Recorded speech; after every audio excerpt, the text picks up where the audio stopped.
হজের ব্যাপারে আল্লাহ আলাদা আয়াত নাযিল করেছেন, ওয়াতিমুল হজ্জ ওয়াল উমরাতা লিল্লাহ। রোজার ব্যাপারে আল্লাহ আলাদা আয়াত নাযিল করেছেন, ইয়া আইয়ুহাল্লাযীনা আমানু কুতিবা আলাইকুমুস সিয়াম কামা কুতিবা আলাল্লাযীনা মিন ক্বাবলিকুম লাআল্লাকুম তাত্তাকুন। ইবাদতের ব্যাপারে আল্লাহ আলাদা আয়াত নাযিল করেছেন, ওয়া'বুদ রাব্বাকা হাত্তা ইয়াতিয়াকাল ইয়াকিন।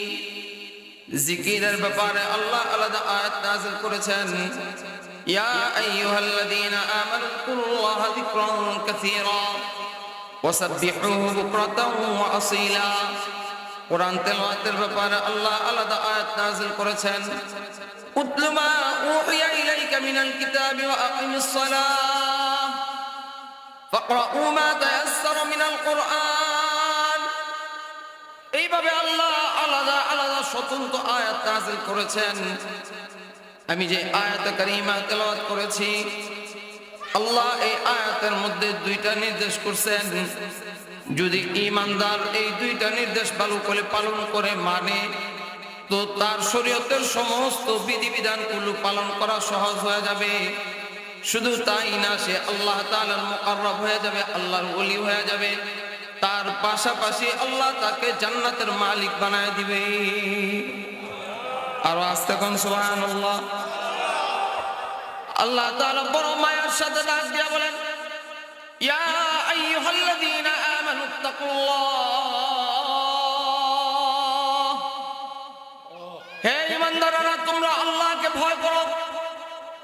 কারণ যদি মানুষ আল্লাহকে ভয় করতে পারে, মানুষের ভিতরে যদি আল্লাহ তাআলার ভয় অন্তরের মধ্যে লালন করতে পারে, তাহলে ওই ব্যক্তির দ্বারা কোনো গুনাহ করা সম্ভব না, ওই ব্যক্তির দ্বারা কোনো অপরাধ করা সম্ভব না, ওই ব্যক্তির দ্বারা কোনো জুলুম করা সম্ভব না, ওই ব্যক্তির দ্বারা চুরি করা সম্ভব না, ওই ব্যক্তির দ্বারা অন্যের উপর জুলুম করা সম্ভব না, ওই ব্যক্তির দ্বারা অন্য হক নষ্ট করা সম্ভব না, ওই ব্যক্তির দ্বারা কোনো দুই নাম্বারি করা সম্ভব না, ওই ব্যক্তির দ্বারা নামাজ ছাড়া সম্ভব না। আল্লাহর ভয় যার মধ্যে আছে, রোজা বাদ দেওয়া সম্ভব না। যার মধ্যে আল্লাহর ভয় আছে, সে আল্লাহ পাকের ইবাদত বন্দেগী ছাড়া সম্ভব না। জোরে কোন ঠিক না বেঠিক? কারণ আল্লাহর ভয় পারে মানুষকে অন্যায় অপরাধ থেকে বাঁচাতে। দুনিয়ার আর অন্য কোন জিনিস মানুষকে অপরাধ থেকে বাঁচাতে পারে না। যত প্রশাসনিক ব্যবস্থাই হোক না কেন, বাংলাদেশের মধ্যে আজ থেকে 20 বছর আগে এত প্রশাসনিক ব্যবস্থা ছিল না। বর্তমান বাংলাদেশে যেই পরিমাণ প্রশাসন, এই পরিমাণ প্রশাসন 20 বছর আগে ছিল না। এত বাহিনী 20 বছর আগে ছিল না। আমার কথা বুঝে থাকলে বলেন, 20 বছর আগে অপরাধের সংখ্যা বেশি ছিল না কম? আরো জোরে কম। 20 বছর পরে এখন অপরাধের সংখ্যা বেশি না কম? 20 বছর আগে শুধু প্রশাসন বাহিনী ছিল, পুলিশ বাহিনী, আর্মি আর বিডিআর। আর বর্তমান police, RAB, army, BDR, DSB, DGFI, NSI, গোয়েন্দা সংস্থার লোক, অনেক অভাব নাই। যদি প্রশাসন মানুষকে অন্যায় অপরাধ থেকে বাঁচাতে পারত, তাহলে বর্তমানে বাংলাদেশের মধ্যে একটা দুর্নীতি থাকা সম্ভব ছিল না। আরো জোরে শুনতে চাই, ঠিক না বেঠিক? বিগত 5 তারিখের আগে আমরা দেখছি বাংলাদেশের মধ্যে এই পরিমাণ প্রশাসনের ব্যবস্থা করা হয়েছে। কেন? অপরাধ নির্মূল করার জন্য, বাংলাদেশ থেকে যাতে অপরাধ নির্মূল করা হয়। কিন্তু বেড়া দিছে খেত না খাওয়ার লিগা, বেড়াই খেত খেয়ালেছে। আরো জোরে। যত দুর্নীতি, যত অপরাধ, যত অন্যায়, যত দুই নাম্বারি, এর ম্যাক্সিমাম আমরা দেখেছি এর মধ্যে প্রশাসনের লোকজনই এর সাথে জড়িত ছিল। গুম করছে পুলিশের মাধ্যমে। নারায়ণগঞ্জে 7 মার্ডার, আলোচিত 7 মার্ডার, এটা হয়েছে র্যাবের মাধ্যমে। কারাগার তৈরি করা হয়েছে প্রশাসনের মাধ্যমে। বাংলাদেশে অনেক মায়ের বুক খালি করা হয়েছে প্রশাসনের মাধ্যমে। বাংলাদেশে অনেক আলেম ওলামাকে গুম করা হয়েছে, খুন করা হয়েছে প্রশাসনের মাধ্যমে। সুস্পষ্ট ভাষায় বলতে চাই, 2013 সালে 2021 সালে যেই পরিমাণ নিরহ আলেম ওলামা জনসাধারণকে গুলি করে হত্যা করা হয়েছে, যদি 45 বছর পরে যুদ্ধ অপরাধীদের বিচার বাংলাদেশে হতে পারে, লেডি ফেরাউন, ফেরাউনের বাহিনী, হাসিনার যত দোসর আছে তাদের বিচার এই বাংলার জমিনে হবেই হবে। যত অপরাধ তাদের মাধ্যমেই সংগঠিত হয়েছে আল্লাহর ভয় না থাকার কারণে। এমন কোন জায়গা ছিল না যে জায়গায় দুর্নীতি হয় নাই। বাংলাদেশে যদি দুর্নীতির কারণে নোবেল দেওয়া হয় তো লেডি ফেরাউন, স্বৈরাচার শেখ হাসিনার বাহিনী টপ ক্লাসে 1 নম্বরে থাকবে। একটা মেম্বার থেকে নিয়ে একদম প্রধানমন্ত্রী পর্যন্ত এমন কোন জায়গা নাই যে জায়গায় দুর্নীতি করে নাই, যেই জায়গায় অন্যায় করে নাই, যেই জায়গায় অপরাধ করে নাই, যেই জায়গায় চুরি করে নাই। ডিজিটাল চুরি করছে, ডিজিটাল চুরি, কলমের খোঁজায় খোঁজায় চুরি করছে, কম্পিউটারের মাধ্যমে চুরি করছে, এক ব্যাংক থেকে টাকা ট্রান্সফার করে আরেক জায়গায় নিয়ে গেছে। বাংলাদেশের ব্যাংকগুলি এখন দেউলিয়া হয়ে গেছে, ব্যাংকগুলো খালি। এই ব্যাংকের টাকা, জনগণের টাকাগুলো আত্মসাৎ করে বেগম পাড়ায় বাড়ি করছে।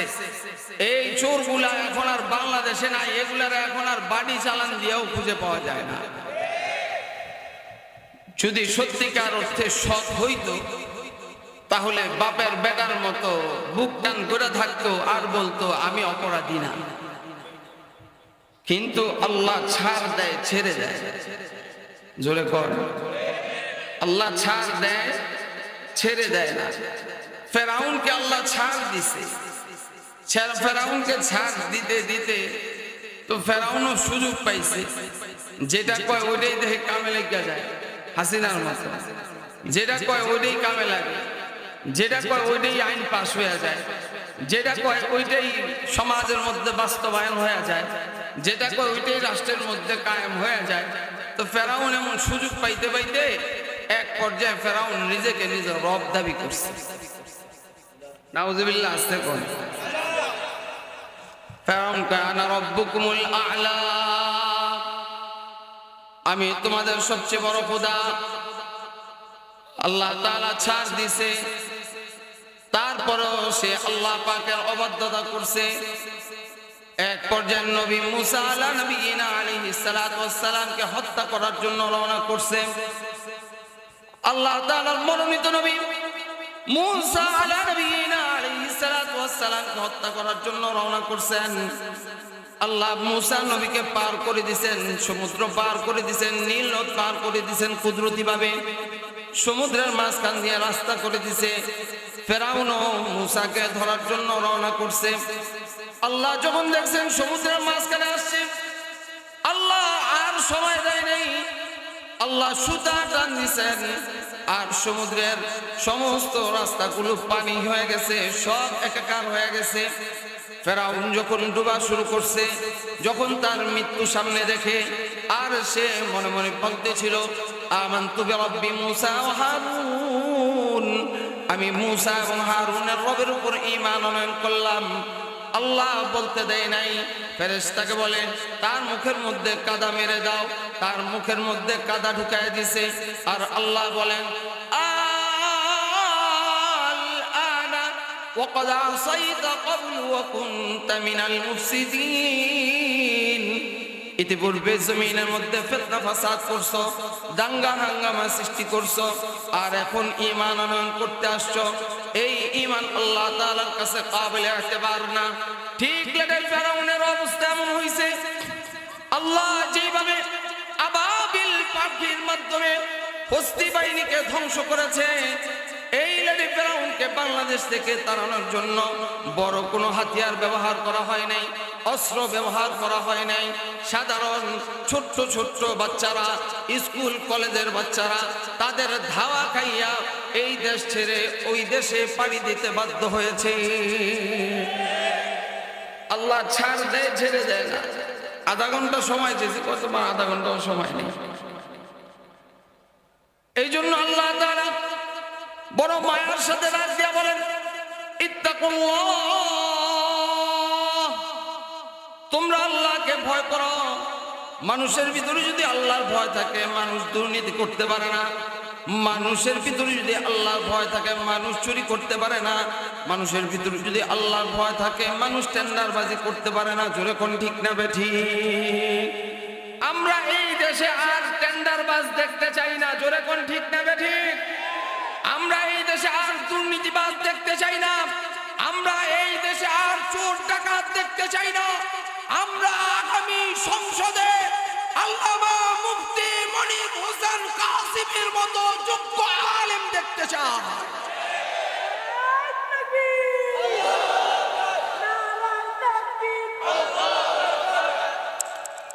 আল্লামা মুফতি মনির হোসেন কাসিমি হাফিজাহুল্লাহর মতো যদি সংসদে এমপি নির্বাচিত হয়, এমন মুত্তাকি মানুষ যদি দেশের কান্ডারি হয়, খোদার কসম করে বলি দেশের একটা টাকাও তসরুফ হতে পারে না।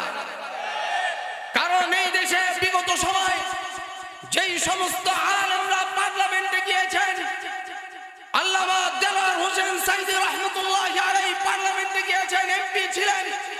তার এমপি কালীন সময় একটা টাকাও দুর্নীতি দেখাতে পারে নাই। মুফতি ওয়াক্কাস রহমতুল্লাহি আলাইহি এমপি ছিলেন, মুফতি আমিনী রহমতুল্লাহি আলাইহি এমপি ছিলেন।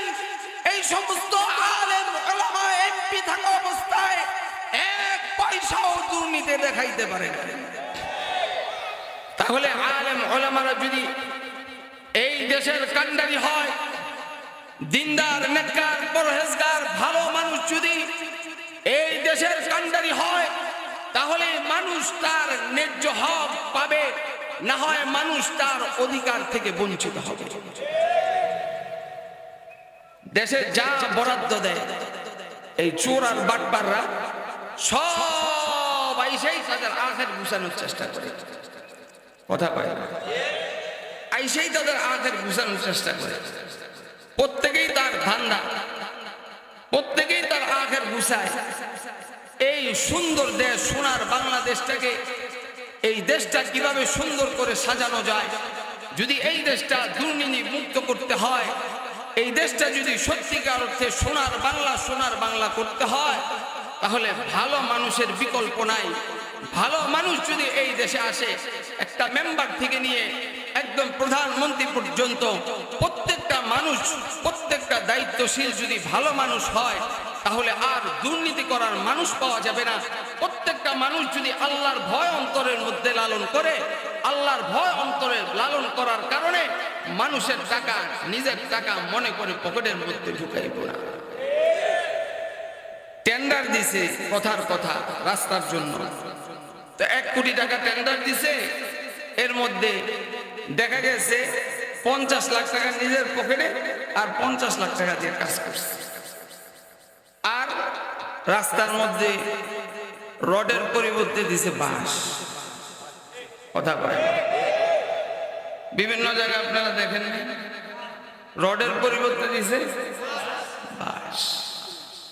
আল্লাহর ভয় যদি থাকতো তো যতটুকু বরাদ্দ অতটুকু বরাদ্দই সে এই জনগণের পিছনে ব্যয় করার চেষ্টা করত। শুধু তাই না, নিজের টাকাও ব্যয় করে সে জনগণের খেদমত করার চেষ্টা করত, যদি প্রকৃতপক্ষে সে ঈমানদার হইত, প্রকৃতপক্ষে যদি আল্লাহর ভয় তার মধ্যে থাকত। এই জন্য আল্লাহ তাআলা মৌলিকভাবে একটা কথা বলছেন, মানুষের ভিতরে আল্লাহর ভয় থাকলে ওই ব্যক্তির দ্বারা সমস্ত ইবাদত তার দ্বারা সম্ভব।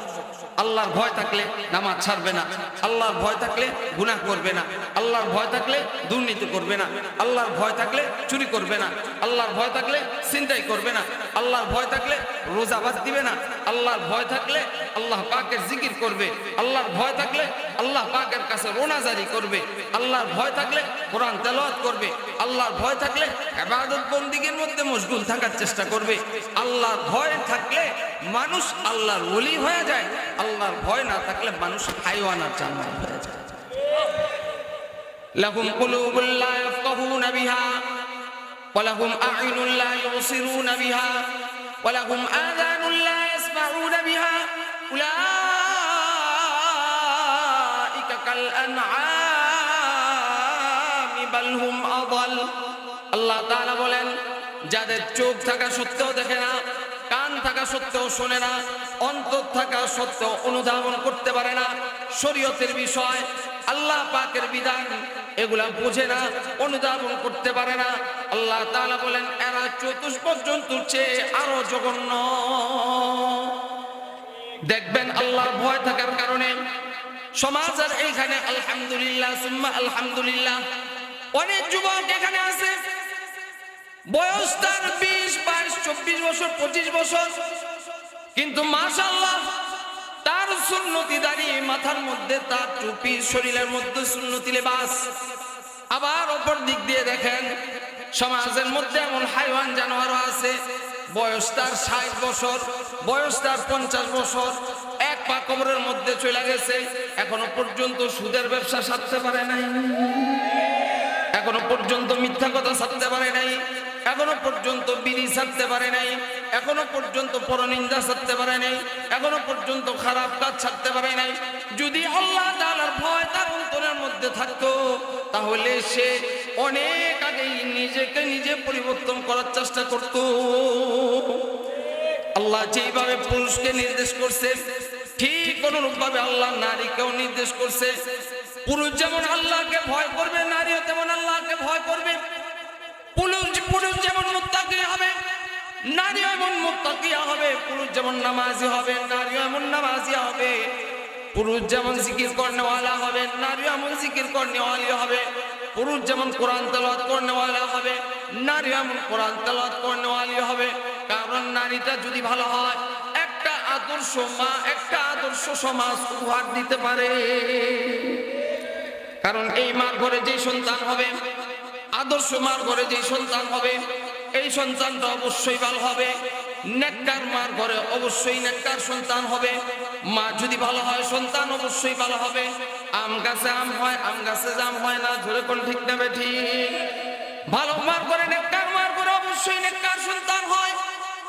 আর পরিমণির মতো নষ্টা যেগুলো আছে এইগুলার মধ্যে নষ্টাই তৈরি হয়। পরিমণির ঘরে খাজা মঈনুদ্দিন চিশতি হয় না, পরিমণির ঘরের মধ্যে খাজা মঈনুদ্দিন চিশতি হবে না। পরিমণির ঘরে যেটা হবে পরিমণি চার বড়টা হবে। যদি মা ভালো হয় সন্তান ভালো। এই জন্য সন্তান গর্ভে থাকা অবস্থায় মা যদি আল্লাহকে ভয় করে, মা যদি ইবাদত বন্দেগী করে, খোদার কসম করে বলি, মা যদি গর্ভে সন্তান আসার পর কোরআন তেলাওয়াত করে, আল্লাহর ভয় অন্তরের মধ্যে লালন করে, খারাপ কাজ থেকে বেঁচে থাকে, এই মায়ের ঘরে হাফেজ হবে, আলেম হবে, মুফতি হবে, মুহাদ্দিস হবে। এই মায়ের গর্ভে সুনাগরিক তৈরি হবে, এই মায়ের গর্ভে আদর্শ নাগরিক তৈরি হবে। আর যদি পাত্রটা খারাপ হয়, মা যদি খারাপ হয়, গর্ভে সন্তান থাকা অবস্থায় যদি মা খারাপ কাজ করে, তাহলে এই মায়ের ঘরে কোশ্চিনকালেও ভালো সন্তান হইতে পারে না। ডাক্তারদের সায়েন্স অনুযায়ী গর্ভে সন্তান থাকা অবস্থায় মা যে সমস্ত কাজ করে এটার আসর সন্তানের উপর পড়ে। ডাক্তাররা বলে গর্ভে সন্তান থাকা অবস্থায় মা যদি বেশি কথা বলে এর আসর সন্তানের উপর পড়ে। ওই সন্তানটাও বেশি কথার আসর তার মধ্যে পড়ার কারণে, প্রভাব পড়ার কারণে সন্তানও বেশি কথা বলে। মা যদি খারাপ কাজ করে এটার আসর সন্তানের উপর পড়ে। আর মা যদি গর্ভে সন্তান থাকা অবস্থায় কোরআন তেলাওয়াত করে, এই কোরআন তেলাওয়াতের আসর সন্তানের উপর পড়ে। জোরে কোন ঠিক না বেঠিক? মা যদি জিকির করে, জিকিরের আসর সন্তানের উপর পড়ে। মা যদি আল্লাহ পাকের কাছে বলে, আল্লাহ ইয়া রাব্বাল আলামিন, আমার গর্ভে সন্তান দিয়েছো মাওলা, আমাকে একটা সুস্থ অনেক সন্তান দান করো। মার উচিত ছিল গর্ভে সন্তান থাকা অবস্থায় আল্লাহর কাছে বেশি বেশি করে দোয়া করা, কারণ এই সন্তানটা পঙ্গু হইতে পারে, এই সন্তানটা অন্ধ হইতে পারে, এই সন্তানটা কানা হইতে পারে, এই সন্তানটা বোবা হইতে পারে। এই জন্য আল্লাহ পাকের কাছে দোয়া করা। আফসোস আফসোস আফসোস, কোন জমানায় আসছি, মা আল্লাহর কাছে দোয়া করবে তো দূরের কথা, এই মা গর্ভে সন্তান থাকা অবস্থায় খারাপ সিনেমা দেখার মধ্যে লিপ্ত থাকে, যার কারণে এর আসর সন্তানের উপর পড়ে। যদি মা ভালো হয় সন্তান অবশ্যই ভালো হবে। দুনিয়ার শুরু থেকে এই পর্যন্ত যত ওলি আউলিয়া গাউস কুতুব দুনিয়া থেকে অতিবাহিত হয়েছে, প্রত্যেকটা ওলি আউলিয়ার মার দিকে তাকায় দেখেন, মা ওলি হওয়ার কারণে সন্তান ওলি হয়েছে, মা নেককার হওয়ার কারণে সন্তান ভালো হয়েছে। যত আলেম, যত মুফতি, যত মুহাদ্দিস, যত মুফাসসির, যত খতিব, যত পীর মাশায়েখ আছে, প্রত্যেকটার মার দিকে মার হালত দেখে। মা ভালো হওয়ার কারণে ওই গর্বে আলেম হয়েছে, মা ভালো হওয়ার কারণে ওই গর্বে কোরআন হাফেজ হয়েছে, মা ভালো হওয়ার কারণে ওই গর্বে নেককার সন্তান হয়েছে। খাজা বখতিয়ার কাকি রহমতুল্লাহি আলাইহি দিল্লির কুতুব মিনার নামে এখনো তারা আছে। খাজা বখতিয়ার কাকি রহমতুল্লাহি আলাইহি মা তার সন্তানকে মক্তবের শিক্ষকের কাছে দিয়ে গেছে, আর শিক্ষককে বলে, হুজুর আমার সন্তানটাকে আপনি আলিফ বা তাসা পড়ান। খাজা বখতিয়ার কাকি রহমতুল্লাহি আলাইহি ছোট্ট বাচ্চা বখতিয়ার কাকি রহমতুল্লাহি আলাইহিকে বলে, বাবা বলো আলিফ বা তা সা। খাজা বখতিয়ার কাকি রহমতুল্লাহি আলাইহি বলেন, বিসমিল্লাহির রহমানির রহিম, আলিফ লাম মিম, যালিকাল কিতাবু লা রাইবা ফীহি হুদাল লিল মুত্তাকিন।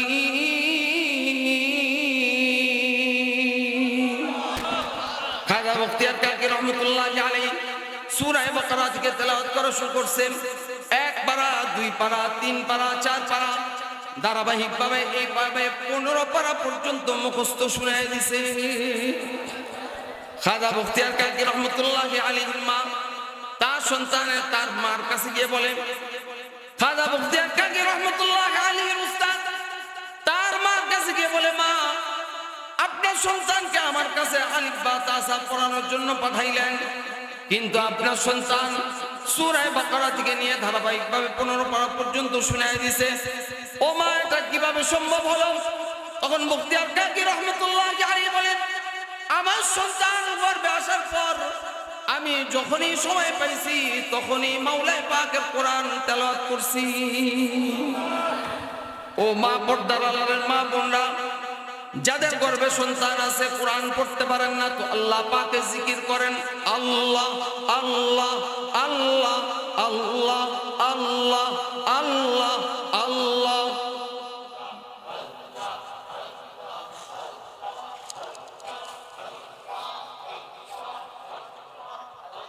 शजर में या अजर में तेरे रंग बू है,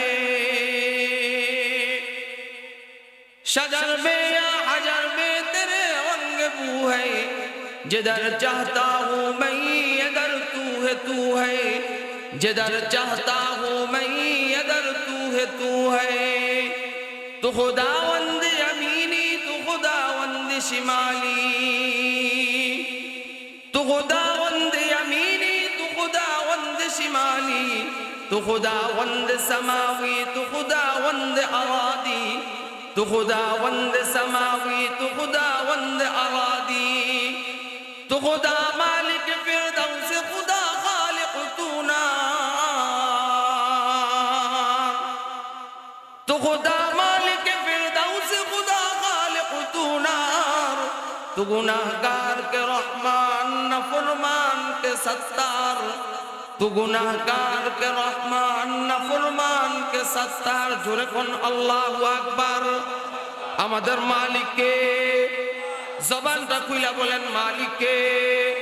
আরো জোরে সর্বোচ্চ কণ্ঠে মুহাব্বতে মালিককে একটা ডাক দেন আল্লাহ। জবান খুলে সর্বোচ্চ কণ্ঠে আরো আওয়াজে বলেন আল্লাহ।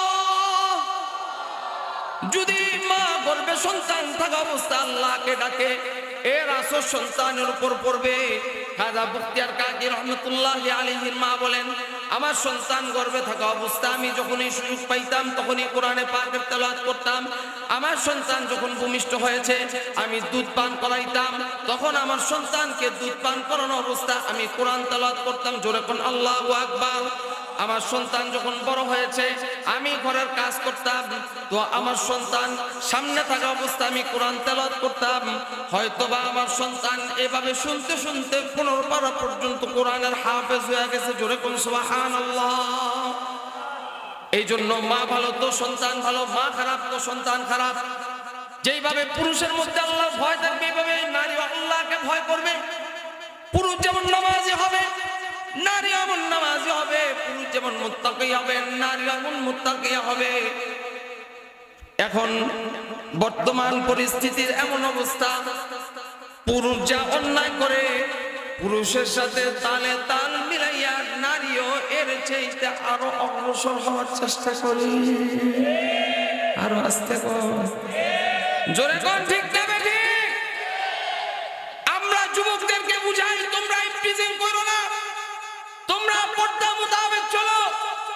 কিন্তু আফসোসের বিষয় আমি পুরুষদেরকে উৎসাহিত করছি না, কিন্তু পুরুষদেরকে আমরা সব সময় সতর্ক করি নারীদেরকে ইফটিজিং করো না, নারীদেরকে ইফটিজিং করো না। কিন্তু নারীরা যুবকদেরকে ইফটিজিং করানোর জন্য বাধ্য করে।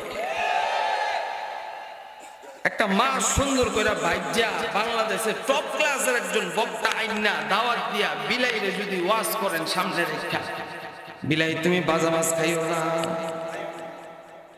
বিলাই মনে হয় ওই টপ ক্লাসের বক্তার কথাটা শুনবো, জোরে শুনতে চাই। বিড়াল যেমন ওই হুজুরের ওয়াজ শুনবো না।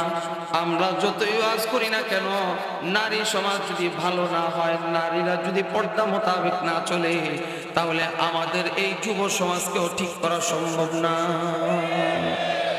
এই জন্য আল্লাহ তাআলা নারীদের ব্যাপারে বলেন, ওয়াকরনা ফি বিউতিকুন্না ওয়ালা তাবাররাজনা তাবাররুজাল জাহিলিয়াতিল উলা।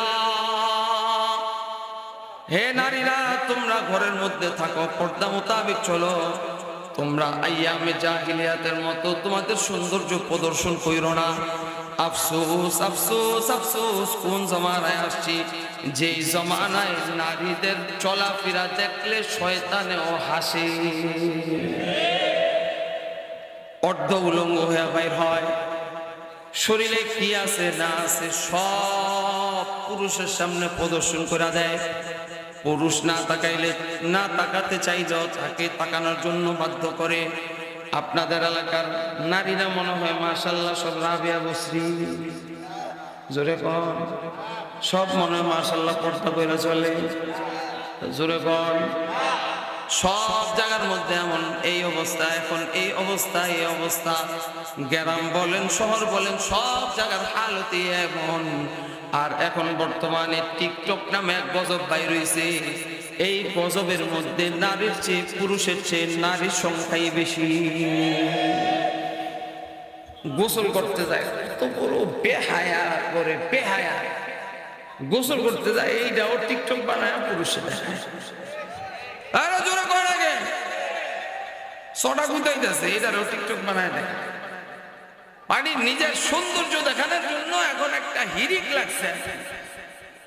কাইয়া বুতিম্মা এখন কতটি পাউডার টাউডার মাই এখন বিশ্ব সুন্দর, জোরে কর।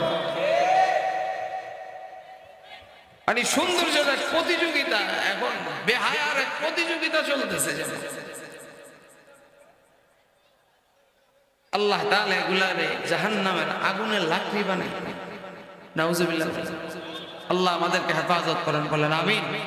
আমাদের নারীদেরকে হেফাজত করেন, বলেন আমিন। নারীরা জান্নাতে যাওয়ার জন্য বেশি কাজ করার দরকার নেই। আল্লাহ রাসূল বলেন, মান সাল্লাত খামসাহা ওয়া সামাত শাহরাহা ওয়া আতাআত বা'লাহা ওয়া আহসানাত ফারজাহা দাখালাত মিন আইয়ি আবওয়াবিল জান্নাহ। আমার রাসূল বলেন, যে মহিলা 5 ওয়াক্ত নামাজ আদায় করবে, রমজান মাসে রোজা রাখবে, নিজের লজ্জা স্থানকে হেফাজত করবে, নিজে পর্দা মোতাবেক চলবে, আর স্বামীর অনুকরণ করবে, স্বামীর মুত্তাবি হবে, স্বামীর কথা মেনে চলবে। আল্লাহ রসুল বলেন যে মহিলা এই 4টা কাজ করবে, রসুল সার্টিফিকেট দেন এই মহিলা জান্নাতের যেই দরজা দিয়ে খুশি ওই দরজা দিয়ে প্রবেশ করতে পারবে। এই জন্য আল্লাহ তাআলা ডাক দিয়া বলেন ইত্তাকুল্লাহ, তোমরা আল্লাহকে ভয় করো, নারী হও পুরুষ হও। যদি আল্লাহকে ভয় করতে পারে তাহলে আল্লাহ তাআলার মুকাররব হয়ে যাবে, আল্লাহ জান্নাতের মালিক বানায় দিবে। হযরত ওমর রাদিয়াল্লাহু তাআলা আনহু একবার এইভাবে নসিহত করতেছেন, আল্লাহর ভয় সম্পর্কে নসিহত করেন, তাকওয়া সম্পর্কে নসিহত করেন। একজন যুবক ওমরের নসিহত শুনে বাড়ি যাওয়ার পথে এক সুন্দরী নারী তাকে ধরে এক কামরার মধ্যে নিয়ে গেছে, দরজা বন্ধ করছে, জানালা বন্ধ করছে খারাপ কাজ করার জন্য। কেউ দেখে না, কিন্তু একজন দেখেন, তিনি কে? জবান খুলে বলেন তিনি কে? ওই যুবকটা শরীরের জামা খুলছে, এখনো পর্যন্ত জিনা করে নাই। হঠাৎ যুবকটার অন্তরের মধ্যে চলে আসছে, হায় হায় আমি এটা কি করতেছি, আমার দ্বারা এটা সম্ভব না, আমি আল্লাহ তাআলার সামনে কিভাবে দণ্ডায়মান হব, আমি গুনাহ জর্জরিত শরীর নিয়ে আল্লাহ তাআলার সামনে কিভাবে দাঁড়াবো। ও যুবক, একবার চিন্তা করো, গুনাহ করতেছো, যদি গুনাহ অবস্থায় তোমার মালাকুল মউত চলে আসে তাহলে তোমার কি হালত হবে? আরে আকিল লাহু গাফিল, তুঝে দুনিয়া সে জানা है, अरे आक़िल लहू गाफिल तुझे दुनिया से जाना है, कि एक दिन अपना मुँह खुदा को भी दिखाना है, कि एक दिन अपना मुँह खुदा को भी दिखाना है। मौत जिस दिन आ गई मुर्दा की हालत क्या हुई, मौत जिस दिन आ गई मुर्दा की हालत क्या हुई, रूह तन से उड़ गई मुर्दा की हालत क्या हुई, रूह तन से उड़ गई मुर्दा की हालत क्या हुई। এই জন্য গুনাহ করি, একবার চিন্তা করি যদি গুনাহ অবস্থায় আমার মালাকুল মউত চলে আসে। এই যুবকটার অন্তরের মধ্যে আল্লাহ তাআলার ভয় চলে আসছে। যুবকটা বলে, হায় হায় আমি কি করতেছি, এতক্ষণ না আমার আল্লাহ তাআলা ভয় সম্পর্কে নসিহত করলেন, এটা আমার দ্বারা সম্ভব না। যুবকটা দরজা খুলে এক দৌড়ে বাড়ি চলে গেছে, তার বাবার সামনে পড়ছে। তার বাবা জিজ্ঞেস করে, তোমার এই অবস্থা কেন? বলে, বাবা হযরত ওমরের নসিহত শুনছি, আল্লাহর ভয় সম্পর্কে নসিহত করছে, আসার পথে শয়তানের ধোঁকায় পড়ে গুনার মধ্যে লিপ্ত হয়ে গিয়েছিলাম। বাবা, আল্লাহ তাআলার ভয়ে আমার অন্তরটা ছটফট করতেছে। যুবকটা এইভাবে আল্লাহর ভয়ে সারা দিন ছটফট করতে করতে এক পর্যায়ে কলিজা ফেটে মারা গেছে। তার বাবা তার কাফন দাফন করছে। সকালে ওমরের পিছে নামাজ আদায় করার জন্য গিয়েছেন। ওমর জিজ্ঞেস করেন, তুমি আসছো, তোমার সন্তান কোথায়? বলে, আমার সন্তান এই অবস্থা। এক পর্যায়ে আল্লাহ তাআলার ভয়ে অন্তর ফেটে মারা গেছে। বলে, তোমার সন্তানের কবর কোথায়? বলে, আমার সন্তানের কবর অমুক জায়গায়, চলো তোমার সন্তানের কবরের পাশে যাই। ওমর তো কোনো সাধারণ মানুষ না। ওমরকে যেভাবে আল্লাহ চোখের দৃষ্টি দিয়েছেন, মুফতি মনির হোসেন কাসিমি দামাত বরাকাতুহুম বলে গেছেন, আল্লাহ তাআলা কিছু কিছু মানুষকে অন্তর্দৃষ্টি দেন, কিছু কিছু মানুষকে আল্লাহ তাআলা অন্তর্দৃষ্টি দেন। হযরত ওমরকে আল্লাহ এমন অন্তর্দৃষ্টি দিয়েছেন। ওমর তার কবরের পাশে দাঁড়াইয়া ওমর কিছুক্ষণ মুরাকাবা করার পর ওমর বলেন, তুমি কত নেককার সন্তানের বাবা, তোমার সন্তান কলিজা ফেটে মারা যায় নাই, তোমার সন্তান আল্লাহ তাআলার ভয় নিয়ে মারা যাওয়ার কারণে আল্লাহ তোমার সন্তানকে 2টা জান্নাতের মালিক বানায় দিয়েছে। ওয়ালিমান খাফা মাকামা রাব্বিহি জান্নাতান ওয়া আম্মা মান খাফা মাকামা রাব্বিহি ওয়া নাহান নাফসা আনিল হাওয়া ফাইন্নাল জান্নাতা হিয়াল মাওয়া। কথাকার, জবান খুলে বলেন কথাকার।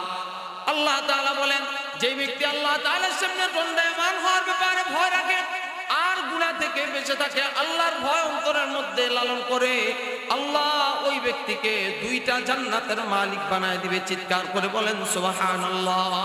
তাহলে 1 নাম্বার কাজ আল্লাহকে ভয় করা। 2 নাম্বার কাজ ওয়াকুনু মাস সাদিকিন, তোমরা নেককারদের সঙ্গী হয়ে যাও, ভালো মানুষের সঙ্গী হয়ে যাও, আল্লাহ ওয়ালাদের সঙ্গী হয়ে যাও, বুজুর্গানে দ্বীনের সঙ্গী হয়ে যাও। বাংলা ভাষায় একটা প্রবাদ আছে, সৎ সঙ্গে স্বর্গবাস, অসৎ সঙ্গে আরো জোরে অসৎ সঙ্গে সর্বনাশ। যদি ভালো মানুষের সঙ্গ পায় অবশ্যই ছেলেটা ভালো হয়ে যায়, লোকটা ভালো হয়ে যায়। আর যদি খারাপ মানুষের সঙ্গ পায় তাহলে ছেলেটা খারাপ হয়ে যায়। বাংলাদেশে এমন হাজার হাজার লক্ষ লক্ষ প্রমাণ আছে। অনেক যুবক এক সময় ডাকাত ছিল, যুবকের হাতে এক সময় অস্ত্র ছিল, যুবকের হাতে এক সময় গাজার কলকি ছিল, কিন্তু এই যুবকটা ভালো মানুষের সংস্রবে যাওয়ার কারণে, আল্লাহ ওয়ালা বুজুর্গানে দ্বীনের কাছে যাওয়ার কারণে, চরমনাইয়ের ময়দানে যাওয়ার কারণে, উজানির ময়দানে যাওয়ার কারণে, নানুপুরের হযরতের কাছে বায়াত হওয়ার কারণে, দাওয়াত ও তাবলীগে যাওয়ার কারণে একটা ছেলে কোন দায়ী তাকে ধরে দাওয়াত ও তাবলীগের মধ্যে পাঠিয়ে দিয়েছে। 40 দিন এই ছেলেটা, যে ছেলেটা জিন্দেগিতে নামাজ পড়তো না, এই ছেলেটা 40 দিন আল্লাহ পাকের ঘরে থাকার কারণে, নেক পরিবেশে থাকার কারণে 40 দিন তাকবীর উলার সাথে নামাজ আদায় করছে। 40 দিন এই ছেলেটা হাদিসের তালিম শুনছে। 40 দিন এই ছেলেটা কোরআনের মুশক করছে। 40 দিন পর যখন সে বেরিয়ে আসে, 40 দিন আগে তার মুখে দাড়ি ছিল না, 40 দিন নেককারের সাথে থাকার কারণে এখন তার মুখের মধ্যে দাড়ি। সে নামাজি ছিল না, এখন শুধু নামাজি হয় নাই, এই ছেলেটা এখন তাহাজ্জুদ গুজার পর্যন্ত হয়ে গেছে। আল্লাহ ওয়ালা বুজুর্গানে দ্বীনের কাছে যাওয়ার কারণে এই মাহফিলের মধ্যে অনেক যুবক আছে আলহামদুলিল্লাহ, যেই সমস্ত যুবকের জিন্দেগি এক সময় উল্টা পাল্টা ছিল, এই যুবকগুলা ভালো মানুষের কাছে সম্পর্ক রাখার কারণে, ভালো মানুষের সাথে সম্পর্ক থাকার কারণে, ভালো মানুষের কাছে আসা যাওয়ার কারণে এই যুবকটা আলহামদুলিল্লাহ এখন নামাজি হয়েছে। এই যুবকটা এখন কোরআন পড়নেওয়ালা হয়ে গেছে। এই যুবকটা এখন জিকির পড়নেওয়ালা হয়ে গেছে। এই যুবকটা এখন মাথায় পাগড়ি বাঁধে। এই যুবকটা এখন সুন্নতি লেবাস পরে। এই জন্য নেককারদের সঙ্গ এখতিয়ার করা, নেককারদের কাছে যাওয়া। আরে ভাই, নেককার না হইতে পারলো, নেককারের ভানও যদি ধরতে পারি, নেককারের ভেষটাও যদি জ্বলতে পারি, আল্লাহ তাআলা এই উসিলায় কিয়ামতের दिन होने के जन्नत दिया दिवे। तेरे महबूब की रब मैं शबाहत लेके आया हूँ, तेरे महबूब की रब मैं शबाहत लेके आया हूँ, हकीकत उसको कर दे मैं सूरत लेके आया हूँ, हकीकत उसको कर दे मैं सूरत लेके आया हूँ, न अज़मत लेके आया हूँ, न शौकत लेके आया हूँ, न अज़मत लेके आया हूँ, न शौकत लेके आया हूँ, मोहब्बत लेके आया हूँ, मोहब्बत लेके आया हूँ।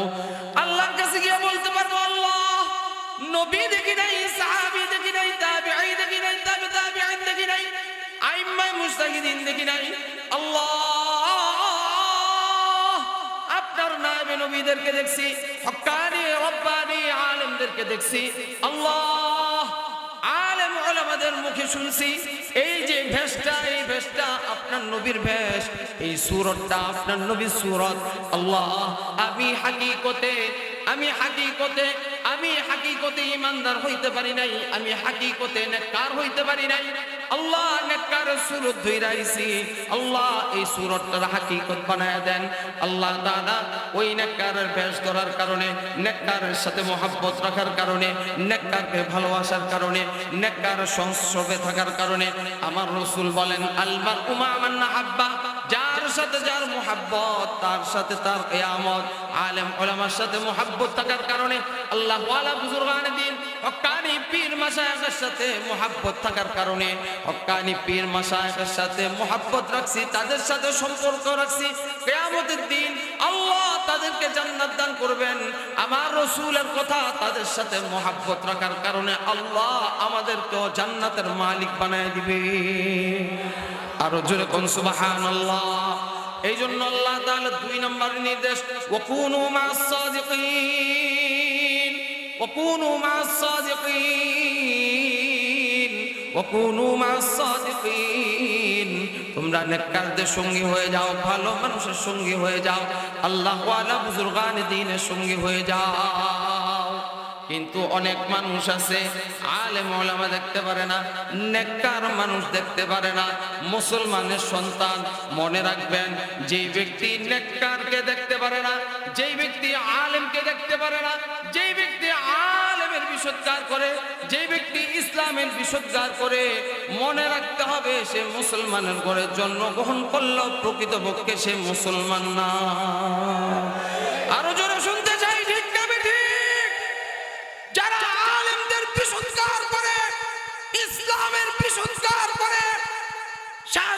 কবির মুরগি চড়ার মতো যারা ইসলামের বিশুদ্ধার করে কশিন কালো তারা ইসলামের বন্ধু হতে পারে না, তারা ইহুদি নাসারাদের বন্ধু। আলেমদের বন্ধু যারা, আলেমদের সাথে যারা বন্ধুত্ব রাখে, আলেমদের সাথে যারা সম্পর্ক রাখে, তারাই একমাত্র ইসলামকে ভালোবাসে, তারাই একমাত্র ইসলামকে মহব্বত করে। আলেমের সাথে যাদের সম্পর্ক নাই তারা ইসলামকে মহব্বত করে না, তারা ইসলামের শত্রু, জাতির শত্রু, দেশের শত্রু। জোরে কোন ঠিক না বেঠিক? জালেম ফ্যাসিস্ট সরকার লেডি ফেরাউন, তার সাথে কার সম্পর্ক সুস্পষ্ট হয়ে গেছে। সে যদি মুসলমানের ভালো চাইতো, মুসলমানের বন্ধু হতো, তাহলে বহির্বিশ্বে বহু ইসলামী রাষ্ট্র ছিল, সৌদি ছিল, আফগানিস্তান ছিল, ইরাক ছিল, ইরান ছিল, অনেক মুসলিম রাষ্ট্র ছিল, কিন্তু সে অন্য কোন দেশে আশ্রয় নেয় নাই। সে দাদা বাবু আর মালাউনদের দেশে আশ্রয় নিয়েছে। বুঝা গেল মুসলমানের বন্ধু না, হিন্দু আর মালাউনদের বন্ধু।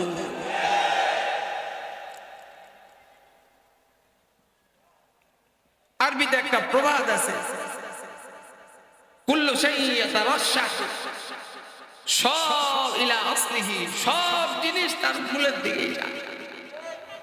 কথা কয় না? তার গোড়া আগা গোড়া কি ছিল, ইসলাম প্রীতি না হিন্দু প্রীতি, এটা স্পষ্ট হয়ে গেছে জাতির সামনে স্পষ্ট। 80 রাকাত তাহাজ্জুদ পড়ইয়া খালি কইতো কি খেলা হইবা, এখন আসল খেলার সময় খেলোয়াড় নাই, আসল খেলার সময় খেলোয়াড় পলায় গেছে। কথা কয় না? জোরে কোন ঠিক না বেঠিক? এমন বহু 80 রাকাত পড়ইয়া আপনাদের সামনে আরো অনেক আইব, এমন বহু আসবো 80 রাকাত পড়ইয়া, 100 রাকাত পড়ইয়া শয়তানের ভেষ দইরা, নেককারের ভেষ দইরা, শয়তান নেককারের ভেষ দইরা আসবে। কিন্তু মুসলমান বারবার ধোঁকা খায় না, মুসলমান বারবার ধোঁকা খায় না। হে যুবক, তোমাদেরকে আমি সতর্কবাণী করছি, তোমাদের ঈমান আর আখলাক চুরি করার জন্য, তোমাদের ঈমানকে বিধ্বংস করার জন্য আন্তর্জাতিকভাবে ষড়যন্ত্র চলতেছে। তোমরা সাবধান হও।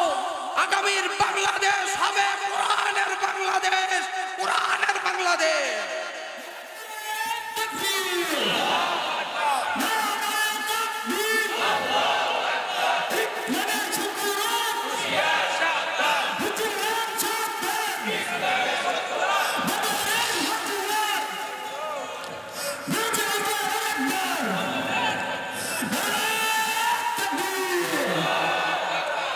আমরা আর পার্লামেন্টে টেন্ডারবাজ দেখতে চাই না, জোরে শুনতে চাই, ঠিক না বেঠিক?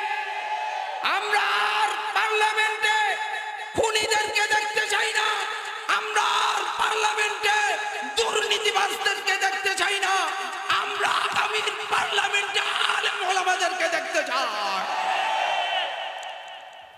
আগামীর সংসদ হবে ইসলামের সংসদ, আগামীর সংসদ হবে কোরআনের সংসদ। যারা সংবিধান থেকে ইসলামকে মুছে দিতে চেয়েছিল তাদেরকে বুড়িগঙ্গায় ভাসিয়ে দেওয়া হবে, বুড়িগঙ্গায় ভাসিয়ে দেওয়া হবে। সর্বশেষ একটা কথা বলেই আমার আলোচনা ইতি টানছি। ভালো মানুষের সাথে সম্পর্ক রাখলে কি হয়, আর খারাপের সাথে সম্পর্ক থাকলে কি হয়? ভালোর সাথে সম্পর্ক থাকলে জান্নাত পর্যন্ত পৌঁছা যায়, আর খারাপের সাথে সম্পর্ক থাকলে জাহান্নাম পর্যন্ত পৌঁছায় যায়। রাসূল পাক সাল্লাল্লাহু আলাইহি ওয়াসাল্লাম, আমার দিকে তাকান, ওদিকে দিকে তাকায় লাভটা কি? যে আসার তাই বই মুতাওয়াজ্জিহান ইলাল হুজুর, ঠিক আছে? মুতাওয়াজ্জিহান ইলাল হুজুর রাসূলুল্লাহ সাল্লাল্লাহু আলাইহি ওয়াসাল্লামের কাছে আসছে উবাই ইবনে খালফের ভাই উমাইয়া ইবনে খালফ। এসে বলে, হে মুহাম্মদ, আপনাকে দাওয়াত দিতে চাই, যদি আপনি আমার দাওয়াতটা গ্রহণ করতেন। তো রাসূল বলেন, দাওয়াত গ্রহণ করবে, একটা শর্ত আছে। কি? যদি তুমি কালিমা পড়ো। সে বলে, কালিমা পড়াটা একটা বিষয় হইল? ঠিক আছে আমি কালিমা পড়তেছি, সে কালিমা পড়ছে লা ইলাহা ইল্লাল্লাহ মুহাম্মাদুর রাসূলুল্লাহ সাল্লাল্লাহু আলাইহি ওয়াসাল্লাম। এইদিকে পুরা মক্কা ভাইরাল হয়ে গেছে খবরটা কি উমাইয়া ইবনে খলফ মুহাম্মদের কালিমা পড়ছে। এই উমাইয়া ইবনে খলফের বন্ধুগুলা কি দেখেন একেবারে স্পেশাল বন্ধু। এর বন্ধুগুলো হলো আবু জাহেল, উতবা, সাইবা, এরা হইল এর বন্ধু। সব 10 নম্বর লোকগুলো হলো এর বন্ধু। আবু জাহেলে ধইরা কয় কি রে একটা কাম করলি, তুই বোতল কিনলে দুইজনে মিল্লা জিল্লা খাই, তুই মোহাম্মদের কালিমা করলি, কামটা কেমন হইল? এমনি রাজনৈতিক কালিমা করছে। নাউজুবিল্লাহ কয় না, এমনি রাজনৈতিক কালিমা করছে। আইতাছে নির্বাচন, সামনে দেখবেন রাজনৈতিক টুপির হিরিক, রাজনৈতিক পাঞ্জাবির হিরিক। জোরে শুনতে চাই, ঠিক না বেঠিক? জিন্দেগিতে পশ্চিম দিকে উষ্টা খায়া দেখে নাই, সেও মসজিদের মধ্যে আইসা ইমামের থেকে মাইক নিয়া 1 মিনিট ভোট চাওয়ার জন্য চেষ্টা করে। আমরা ধর্ম ব্যবসা করি না, যারা বলে ধর্ম আমাদেরকে বলে ধর্ম ব্যবসায়ী, তারাই আসল ধর্ম ব্যবসায়ী। এই 1400 বছর পরেও রাজনৈতিক টুপি আর রাজনৈতিক পাঞ্জাবি আছে। জোরে শুনতে চাই, ঠিক না বেঠিক?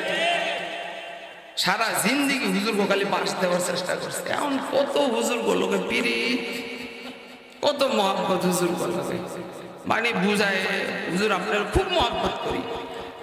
নির্বাচনটা শেষ, আবার টুপিটা হালাইয়া পাঞ্জাবিটা হালাইয়া আবার সে তার মতো। জোরে শুনতে চাই। 1400 বছর আগে এমন রাজনৈতিক কালিমা আছে, এখন 1400 বছর আগে রাজনৈতিক দাঁড়িয়ে আছে, রাজনৈতিক দাঁড়ি, রাজনৈতিক হাজি আছে, পাজি, হাজির নামে পাজি। জোরে কয় না, জোরে কন, ঠিক না বেঠিক? রাজনৈতিক টুপি আছে, রাজনৈতিক পাঞ্জাবি আছে। দেখবেন রাজনৈতিক পাঞ্জাবির হিরিক নির্বাচনের আগে দিয়ে দেন নাই, দেন নাই, লেডি ফেরাউনের দেন নাই, পট্টি বানছে, মাশাআল্লাহ কি বড় পট্টি, বাপ রে বাপ, হাতে তসবি। এমনি রাজনৈতিক কালিমা পড়ছে। কেমনে বুঝবো রাজনৈতিক কালিমা পড়ছে? কি করলে বুঝবো রাজনৈতিক কালিমা পড়ছে? যদি জোরে জোরে নাউজুবিল্লাহ করে, যদি আগামীকাল মুহাম্মদের চেহারার মধ্যে থুতু মারতে পারোস, তাইলে বুঝবো রাজনৈতিক কালিমা পড়ছে। ঠিকই হতবাগা কালিমা পড়ছে, কিন্তু আগের দিন কালিমা পড়ছে। খারাপের সাথে সম্পর্ক থাকলে কি হয় দেখেন। ঠিকই রসুল বসা পরের দিন আসছে, রসুল নতুন সাহাবী মনে করে দাঁড়ায় গেছে সম্মানার্থে। সে আস্তে আস্তে হাইটা হাইটা আসছে, রসুল চেহারাটা বাড়ায় দিচ্ছে, মনে করছে কি যেন বলবে। ঠিকই কম বক্ত হতবাগা রসুলের চেহারা থুতু মাইরা দিচ্ছে। যার চেহারা দেখলে ক্ষুধা নিবারণ হয়ে যায়, যাকে দেখলে জান্নাত ওয়াজিব হয়ে যায়, এমন চেহারাওয়ালা মানুষ আল্লাহ দুনিয়াতে পাঠায় না, আর পাঠাবে না। এমন আখলাকওয়ালা মানুষ আল্লাহ দুনিয়াতে পাঠায় নাই, আর কিয়ামত পর্যন্ত পাঠাবে না। আল্লাহ তাআলা এমন সিফাতওয়ালা মানুষ দুনিয়াতে পাঠায় নাই, আর কিয়ামত পর্যন্ত পাঠাবে না। লা ইলাহা ইল্লাল্লাহ মিন তানিহি, লা ইলাহা ইল্লাল্লাহ মিন তানিহি। देखिए क्या रमज़ाए कुदरत की इस पैगाम में, देखिए क्या रमज़ाए कुदरत की इस पैगाम में। अब इज़ाफ़ा गैर मुमकिन है मोहम्मद की कसम, अब इज़ाफ़ा गैर मुमकिन है मोहम्मद की कसम। एक नुक्ता के भी गुंजाइश नहीं इस्लाम में, एक नुक्ता के भी गुंजाइश नहीं इस्लाम में। আল্লাহ তাআলার বরদাস্ত হয় নাই, নবী মুহাম্মদ আরবি সাল্লাল্লাহু আলাইহি ওয়াসাল্লামের দিলটাও ভেঙে খানখান হয়ে গেছে। আরে গতকাল মুসলমান হইল, ঈমানদার হইল, আজকে সে আমার সাথে এমন বেয়াদবি, এমন আচরণ, নবীর দিলটা ভেঙে খানখান হয়ে গেছে। আল্লাহ তাআলার বরদাস্ত হয় নাই। আল্লাহ তাআলা জিবরাইল আমিনের মাধ্যমে আয়াত নাযিল করছেন, ওয়া ইয়াউমা ইয়া'আদ্দু যালিমু আলা ইয়াদাইহি يقول يا ليتني اتخذت مع الرسول سبيلا يا ويلتى ليتني لم اتخذه فلانا خليلا। الله اكبر। আল্লাহ তাআলা বলেন, হে নবী আপনি মন খারাপ করেন না, আমি এই সমস্ত জালেমদেরকে কিয়ামতের দিন ছাড়বো না। এরা নিজের হাতের গোশতগুলা কামড়াবে, চাবাবে আর বলবে হায় আফসোস, হায় আফসোস, হায় আফসোস। কেন আমি আবু জাহেলকে বন্ধু বানাইছিলাম, কেন উতবাকে বন্ধু বানাইছিলাম, কেন শাইবাকে বন্ধু বানাইছিলাম, কেন আমি মুহাম্মদকে বন্ধু বানাই নাই। এমন ভাবে আফসোস করবে, ওই সময় কোনো আফসোস কাজে আসবে না। বর্তমান সময়ের কিছু যুবক কিয়ামতের দিন আফসোস করবে, হায় আফসোস, হায় আফসোস, হায় আফসোস।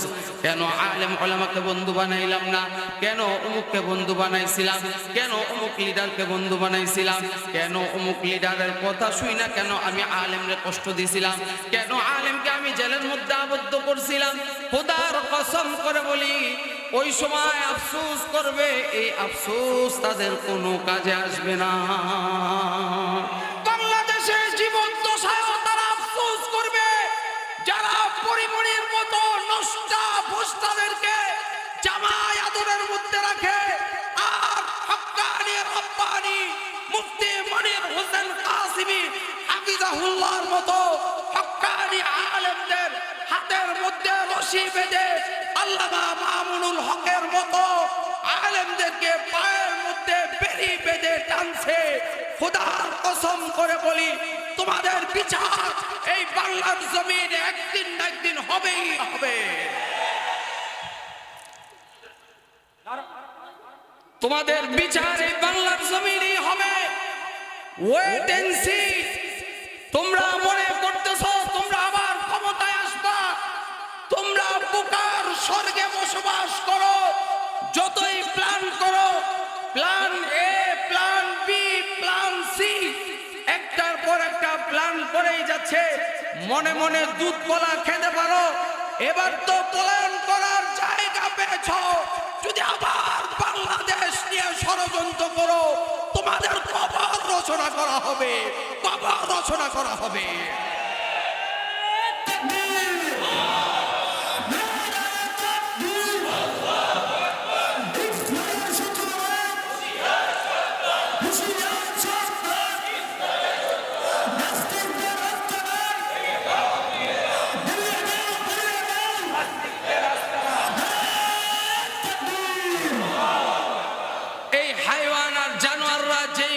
রাষ্ট্রটাকে ধ্বংস করছে, এইভাবে ইসলামেরও 12টা বাজাইছে।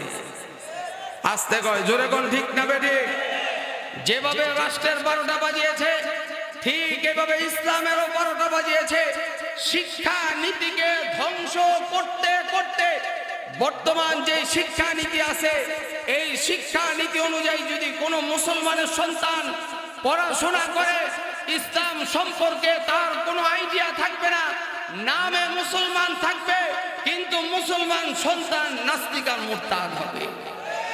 আমরা এই সমস্ত শিক্ষানীতিকে যদি পরিবর্তন না করা হয়, এই সমস্ত শিক্ষানীতিকে আমরা ডাস্টবিনে নিক্ষেপ করে ফেলব। আল্লাহ তাআলার বিধান, এক, আল্লাহকে ভয় করো, দুই, নেককারদের সঙ্গী হয়ে যাও। নেককার কারা? তাদেরকে আমরা বন্ধু বানাবো। হাদিসের মধ্যে আসছে, যার 3টা গুণ থাকবে, 3টা গুণ। কয়টা? কয়টা? 3টা গুণ যার মধ্যে থাকবে, তাকে বন্ধু বানাবো। 1 নাম্বার, মান যাক্কারাকুম বিল্লাহি রুয়াতুহু। 1 নাম্বার গুণ, যাকে দেখলে আল্লাহ স্মরণ হয়। যাকে দেখলে আল্লাহ স্মরণ হয়, তাকে বন্ধু বানাবো।